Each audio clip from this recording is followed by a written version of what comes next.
got the first question? Or? Yes. Although Cuba is strict from some angles when dealing with the aspect of military, how were these horrible events caused by war and conflict affecting the community that grew in Cuba? How is this constant war and conflict between the higher powers affecting the people that live there? That if you look, nobody actually cares about it. Yeah, I went when I was 14 years old.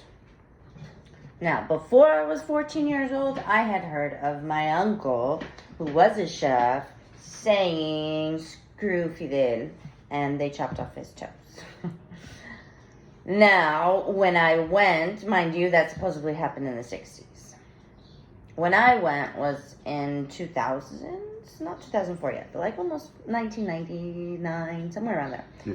And there was still in every corner an active military member with a huge gun. My grandmother had forgotten her visa and she did not want us to go outside because the military would try and take advantage because they could see the difference between Americans and Cubans. Just physically how you were. So they would the military. So for example, while we were there, we went to the beach and we fit 11 people in a car. It was a 56 Chevy. Now, normal military people, normal police, when they pull you over, they give you a fine and that's it. This cop decided, because he saw my grandmother and saw how much money she had, that he was gonna wait there and he was gonna break us up into pieces. So 4 people at a time, make it legal. You go drive it over there, and then I'm gonna fine you each time that I had to wait here.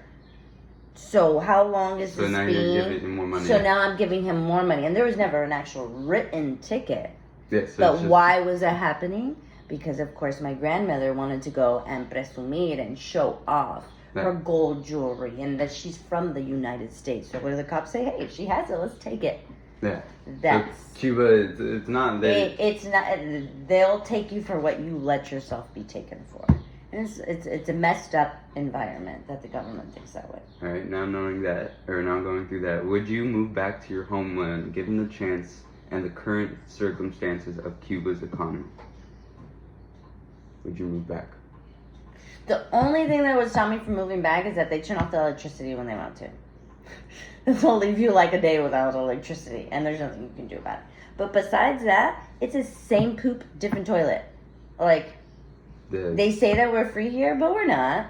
They say that, you can work and get what you want, but the people in Cuba are in the same people as us. It's all this facade and smoky mirrors that they try to sell you. So you know what? I would, if it wasn't the electricity part. Like now you would not move back. Right now I wouldn't move back just because they are turning off the electricity on people for like the whole days and their food rots and all of that.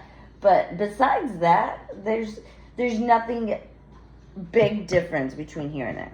When I went when I was a child, I didn't want to come back. I loved it over there. I love the classic cars. I love that everyone talked to everyone. I didn't need internet, and that time the internet was growing, but it was still at the same. Everyone had the internet in the United States. Even Cuba too had little. No, at that point Cuba didn't know what the fuck the internet was. Sorry, they didn't know what the internet was. At that point, they were Backstreet Boys and NSYNC. They're like, think about it. They're like 5 years behind you constantly.